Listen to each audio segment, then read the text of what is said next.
प्यारे विद्यार्थियों,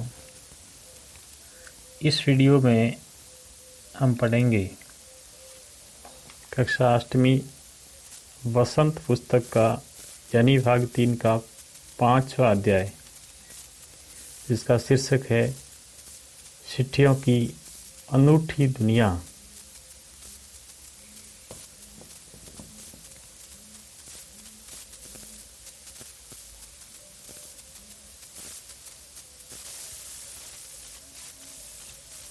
इस पाठ के लेखक है अरविंद कुमार सिंह। लेखक ने चिट्ठियों की अनूठी दुनिया के बारे में बताया है कि किस तरह से चिट्ठियों और पत्रों की दुनिया अनोखी है। आजकल का ज़माना व्हाट्सएप, एसएमएस और कोरियर का ज़माना है, लेकिन एक ज़माना था कि चिट्ठियों की बहुत अहमियत थी। लोग डाकिया का इंतज़ार किया करते थे और चिट्ठियों को सहेज कर रखते थे। अपने प्रियजनों की चिट्ठियों को सहेज कर रखना और पुरानी यादों को फिर से ताज़ा करना बहुत ही आसान काम था। लेखक ने इस अध्याय के माध्यम से चिट्ठियों के महत्व के बारे में बताया है। तो आइए शुरू करते हैं हम आज का अपना अध्याय, चिट्ठियों की अनूठी दुनिया। पत्रों की दुनिया भी अजीबोगरीब है।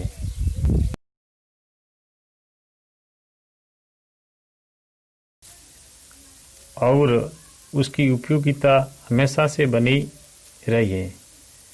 पत्रों की दुनिया भी अजीबोगरीब है। अजीबोगरीब का अर्थ होता है अनोखा। तो पत्रों की दुनिया है, पत्रों का ज़माना है, वो भी बहुत ही अनोखा है और उसकी उपयोगिता हमेशा से बनी रही है। शुरू से उसकी उपयोगिता है वो बनी रही है और आज भी है। पत्र जो काम कर सकते हैं वह संसार का आधुनिकतम साधन नहीं कर सकता है। लेखक ने बताया है कि जो चिट्ठी है, पत्र है, वह वो काम कर सकता है जो आजकल का संसार का जो नवीनतम आधुनिकतम साधन है वो नहीं कर सकता। पत्र जैसा संतोष फोन या एसएमएस का संदेश कहाँ दे सकता है। देखिए, जब पत्र आता है घर में तो उसको विशेष गौर से देखते हैं, पढ़ते हैं, कहाँ से आया है। तो ऐसा वो आनंद है, ऐसा वो संतोष है आजकल के फ़ोन से या एसएमएस का अर्थ होता है लघु संदेश, ठीक है। एसएमएस संदेश में नहीं हो सकता है ऐसा संतोष। पत्र एक नया सिलसिला शुरू करते हैं। पत्र है वो एक नया सिलसिला, एक सिलसिला ने आरंभ करना, शुरू करना, नया कुछ शुरू करते हैं। और राजनीति, साहित्य तथा कला के क्षेत्रों में तमाम विवाद और नई घटनाओं की जड़ भी पत्र ही होते हैं। आगे लेखक ने बताया है कि नया सिलसिला शुरू करते हैं पत्र जब आता है तो एक नया सिलसिला शुरू करता है। और पत्र जैसा संतोष आजकल के फ़ोन या एसएमएस जो लघु संदेश सेवा है, इनमें कहीं नहीं है ऐसा संतोष। पत्र राजनीति, साहित्य कहे या कला का क्षेत्र कहे, इनमें तमाम विवाद और नई घटनाओं की जड़ भी है। वो लेखक कहते हैं कि पत्र ही होते हैं। दुनिया का तमाम साहित्य पत्रों पर केंद्रित है और मानव सभ्यता के विकास में इन पत्रों ने अनूठी भूमिका निभाई। मानव सभ्यता के विकास में, मानव सभ्यता जो शुरू हुई उसके बाद में सभ्यता का जो विकास हुआ, मानव सभ्यता जो पनपी, इनके विकास में जो महत्वपूर्ण एक अनोखी भूमिका है वो पत्रों ने निभाई। पत्रों का भाव सब जगह एक सा है, भले ही उसका नाम अलग अलग हो। पत्र को उर्दू में खत, संस्कृत में पत्र, कन्नड़ में कागज, तेलुगु में उत्तरम, जाबू और लेख तथा तमिल में कड़िद कहा जाता है। ये अलग अलग क्षेत्रों में, अलग अलग भाषाओं में पत्र के नाम हैं। पत्र यादों को सहेज कर रखते हैं। हमारी जो पुरानी यादें हैं उनको सहेज कर, संभाल कर पत्र है वो रखते हैं। इसमें किसी को कोई संदेह नहीं है, इसमें किसी को कोई संदेह नहीं है, कोई शक नहीं है। हर एक की अपनी पत्र लेखन कला है, यानी पत्र लिखने की कला है वो प्रत्येक की, हर एक की अलग अलग कला है।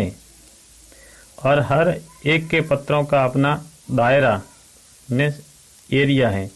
दुनिया भर में रोज करोड़ों पत्र एक दूसरे को तलाशते तमाम ठिकानों तक पहुंचते हैं।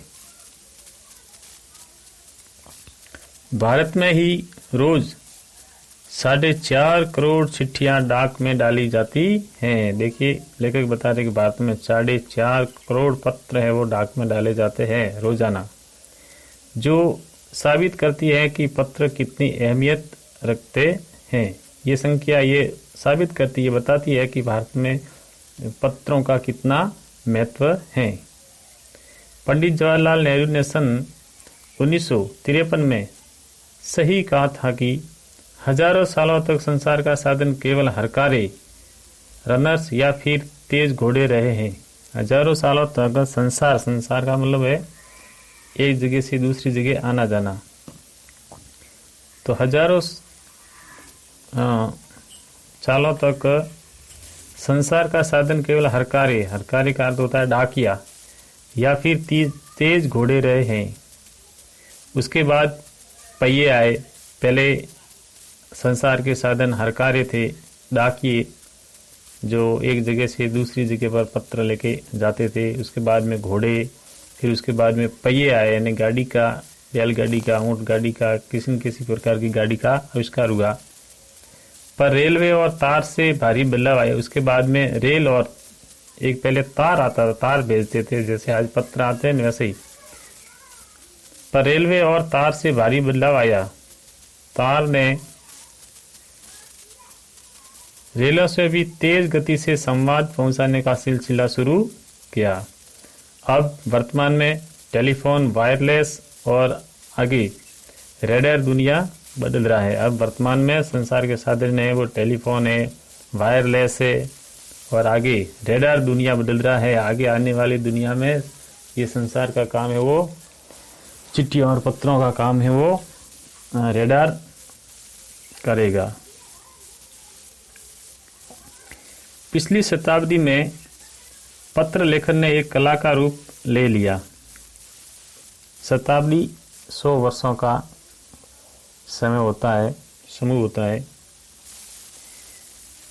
तो लेखक बता रहे हैं कि पिछली शताब्दी में पत्र लेखन ने एक कला का रूप ले लिया। पिछली शताब्दी में ने 20वीं शताब्दी में पत्र लेखन ने एक कला का रूप ले लिया। डाक व्यवस्था के सुधार के साथ पत्रों को सही दिशा देने के लिए विशेष प्रयास किए गए। पत्र संस्कृति विकसित करने के लिए स्कूली पाठ्यक्रम में पत्र लेखन का विषय भी शामिल किया गया। हमारी संस्कृति को विकसित करने के लिए स्कूल के पाठ्यक्रमों में भी पत्र लेखन का विषय है वो शामिल किया गया। भारत ही नहीं, दुनिया के कई देशों में ये प्रयास चले और विश्व डाक संघ ने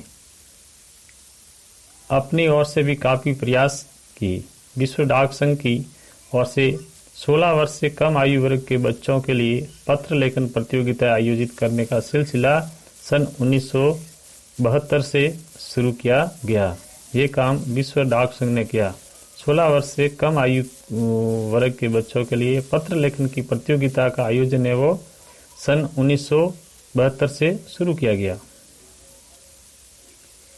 यह सही है कि खास तौर पर बड़े शहरों और महानगरों में संचार साधनों के तेज विकास तथा अन्य कारणों से पत्रों की आवाजाही प्रभावित हुई है, पर देहाती दुनिया आज भी चिट्ठियों से ही चल रही है। लेकिन ये सब कुछ होने के बाद में महानगरों में और बड़े बड़े शहरों में संसार के साधनों के तेज विकास और अन्य कारणों से पत्रों की आवाजाही भले ही प्रभावित हुई है, पर देहाती दुनिया आज भी चिट्ठियों से चल रही है। अधिकतर लोग वो चिट्ठियों से ही अपना काम चला रहे हैं। फैक्स, ईमेल, टेलीफोन तथा मोबाइल ने चिट्ठियों की तेजी को रोका है। आजकल के जो आधुनिकतम संसार के साधन है, ईमेल वगैरह है, टेलीफोन है, मोबाइल है, इन्होंने चिट्ठियों की तेजी को रोका है, पर व्यापारिक डाक की संख्या लगातार बढ़ रही है। व्यक्तिगत जो चिट्ठियां पत्र आते थे वो रुके हैं, लेकिन कुछ ऑफिशियल है, कुछ व्यापारिक डाक की जो पत्र वगैरह है वो तो आजकल वैसे के वैसे आ रहे, उनकी संख्या लगातार बढ़ रही है।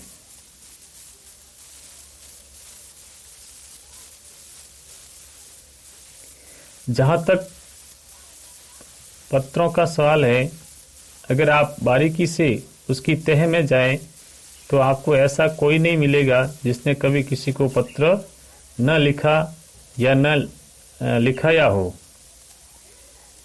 या पत्रों का बेसब्री से जिसने इंतजार न किया हो। लेखक बता रहे हैं कि जहां तक चिट्ठियों का, पत्रों का सवाल है, अगर आप उसकी बारीकी, उसकी तह में जाएंगे तो आपको ऐसा कोई नहीं मिलेगा जिसने कभी अपने हाथ से पत्र न लिखा हो या अन्य से न लिखवाया हो, या पत्रों का बेसब्री से ने धैर्य रहित होकर के जिसने इंतजार न किया हो। हमारे सैनिक तो पत्रों का जिस उत्सुकता से इंतजार करते हैं उसकी कोई मिसाल ही नहीं है। सबसे ज़्यादा पत्र है वो फौजी भेजते हैं और सबसे ज़्यादा इंतजार है वो भी हमारे सैनिकों को रहता है। पहले फौजियों को बहुत इंतजार रहता था और बहुत उत्सुकता रहती थी पत्र की। एक दौर था जब लोग पत्रों का महीनों इंतजार करते थे। महीने महीने तक लोग है वो चिट्ठियों का, पत्रों का इंतजार करते थे। वो भी एक समय था, पत्र आने जाने में भी समय लगता था, लेकिन इंतजार पक्का रहता था। पर अब वह बात नहीं। परिवहन साधनों के विकास ने दूरी बहुत घटा दी है। आजकल के परिवहन के साधन बहुत बढ़ गए हैं, तो इन्होंने आने जाने की दूरियां घटा दी है। यानी जो पत्र पहले महीने भर में आता था वो आज 4-5 दिन में आ ही जाता है। पहले लोगों के लिए संसार का इकलौता साधन चिट्ठी ही थी, पर आज और भी साधन विकसित हो चुके हैं। आज देश में ऐसे लोगों की कमी नहीं है जो अपने पुरखों यानी अपने पूर्वजों की चिट्ठियों को सहेज और संजोकर विरासत के रूप में रखे हुए हो। विरासत ने पूर्वजों से मिली वस्तु, या फिर बड़े बड़े लेखक, पत्रकारों, उद्यमी, कवि, प्रशासक, सन्यासी या किसान, इनकी पत्र रचनाएं अपने आप में अनुसंधान का विषय है। अगर आज जैसे संसार साधन होते तो पंडित नेहरू अपनी पुत्री इंदिरा गांधी को फोन करते, पर तब पिता के पत्र पुत्री के नाम नहीं लिखे जाते जो देश के करोड़ों लोगों को प्रेरणा देते हैं। नेहरू जी ने एक पत्र लिखा था पिता के पत्र पुत्री के नाम इंदिरा को। आज वो पत्र देश के करोड़ों लोगों को प्रेरणा देता है और पाठ्य पुस्तकों में भी वो शामिल है। पत्रों को तो आप सहेज कर रख लेते हैं, पर एसएमएस संदेशों को आप जल्दी ही भूल जाते हैं। देखिए, हमारे पास में कोई भी पत्र आता है तो उसको तो हम घर में व्यवस्थित सहेज कर संभाल के रखते हैं, लेकिन जो ये एसएमएस वगैरह आते हैं, ठीक है, थोड़ी देर देखते हैं, देखने के बाद में फिर इनको हम भूल जाते हैं। कितने संदेशों को आप सहेज कर रख सकते हैं? तमाम महान हस्तियों की तो सबसे बड़ी यादगार या धरोहर उनके द्वारा लिखे गए पत्र ही हैं। बड़ी बड़ी हस्तियां हैं, उनकी यादगार या उनकी धरोहर, उनकी थाती, वो उनके द्वारा लिखे गए पत्र ही हैं। भारत में इस श्रेणी में राष्ट्रपिता महात्मा गांधी को सबसे आगे रखा जा सकता है। पत्रों की दुनिया में सबसे आगे हमारे राष्ट्रपिता महात्मा गांधी जी को लेखक बता रहे कि आगे रखा जा सकता है। दुनिया के तमाम संग्रहालय ने जहाँ प्राचीन वस्तुओं का संग्रह रहता है, जानी मानी हस्तियों के पत्रों का अनूठा संकलन भी है। तमाम पत्र देश, काल और समाज को जानने समझने का असली पैमाना है। भारत में आज़ादी के पहले महासंग्राम के दिनों में जो कुछ अंग्रेज अफसरों ने अपने परिवारजनों को पत्र में लिखे, वे आगे चलकर बहुत महत्व की पुस्तक बन गए। इन पत्रों ने साबित किया है कि यह संग्राम कितनी जमीनी मजबूती लिए हुए था। महात्मा गांधी के पास दुनिया भर से तमाम पत्र केवल महात्मा गांधी इंडिया लिखे आते थे। और वे जहाँ भी रहते थे वहाँ तक पहुँच जाते थे। ये अंग्रेजों के ज़माने की बात है। आज़ादी के आंदोलन की कई अन्य दिग्गज हस्तियों के साथ भी ऐसा ही था। इस शब्दार्थ अजीबोगरीब यानी अनोखा, SMS लघु संदेश सेवा, सिलसिला आरंभ होना या रास्ता खुलना, अहमियत महत्व, हरकारा दूत डाकिया या संदेश पहुंचाने वाला, आवाजाही आना जाना, तह ने गहराई, प्रशस्ति पत्र प्रशंसा पत्र, मुस्तैद ने तत्पर, दस्तावेज ने प्रमाण संबंधी कागजात या प्रमाण पत्र, गुडविल सुनाम या अच्छी छवि, हैसियत ने दर्जा, आलिशान ने शानदार, ढाणी यानी अस्थायी निवास, कच्चे मकानों की बस्ती जो गांव से कुछ दूरी पर बनी हो।